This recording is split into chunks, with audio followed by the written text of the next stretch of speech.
Ben, je voudrais savoir quelle est la différence entre un guérisseur et un phytothérapeute.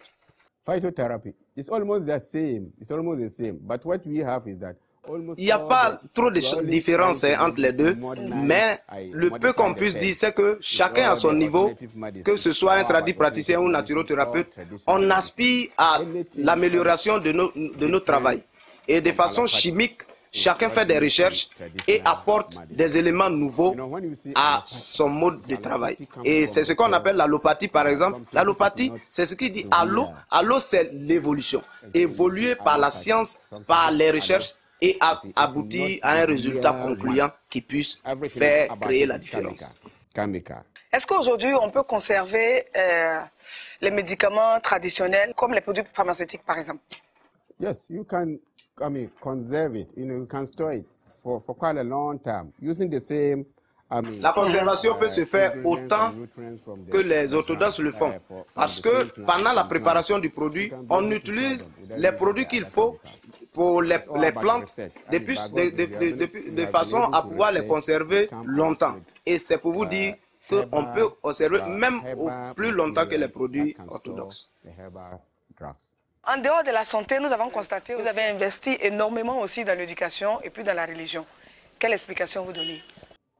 Yes, because by God's grace, we were nothing and God has brought us up. Nous, à notre niveau, à Main Scientific Herbal Hospital, nous avons une ferme croyance en Dieu. Dieu a dit, quand tu as le pouvoir, il faut partager avec les autres. C'est ce qui explique le fait que nous nous consacrons énormément dans l'éducation et la religion parce que Dieu d'abord, ensuite le social. Et donc le social, moi j'ai construit des hôpitaux, j'ai construit des collèges pour apprendre la médecine et tout ça je l'ai fait souvent, c'est pour moi-même. Parfois j'offre. Et j'offre même des scolarités à des familles entières pour permettre aux enfants d'aller à l'école. Ça, je le fais parce que je veux respecter la voix de Dieu, tout simplement. Aujourd'hui, nous sommes en train de parler de la phytothérapie. Et on sait qu'il a investi aussi dans l'éducation. Est-ce que cette phytothérapie est enseignée dans ces différentes écoles? On a même créé des écoles, on a même créé des instituts. Il y a une école au Ghana ici qui s'appelle Collège ghanéen des tradis praticiens et du traitement par les plantes, de la phytothérapie.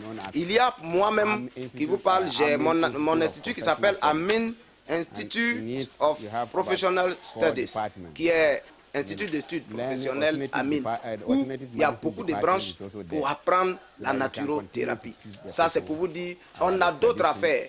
Et j'ai créé des terrains où je vais construire beaucoup d'hôpitaux et notamment, on va mettre l'accent sur la naturothérapie. Quand on entend tout ça et puis avec tout ce qu'on a vu, on sait que c'est beaucoup d'investissements. Alors comment il fait pour avoir tous ces investissements, pour pouvoir réaliser tous ces projets? Je suis religieux, je ne bois pas, je ne fume pas. Pour moi, j'ai commencé difficilement dans la vie. Quand je suis revenu du Japon, j'ai traversé des déserts très enflammés. Parfois, je n'avais même pas un rond pour manger avec ma femme. Nous avons même vendu nos biens pour pouvoir supporter des charges, notamment la réparation d'un seul véhicule pour pouvoir véhiculer nos produits. Nous l'avons fait. Quand vous faites tout ceci et qu'un jour, Dieu parvient à vous donner des biens, vous conservez, vous gérez et vous aidez les autres. Voilà pourquoi j'ai beaucoup d'argent. C'est parce que je gère. I don't waste it.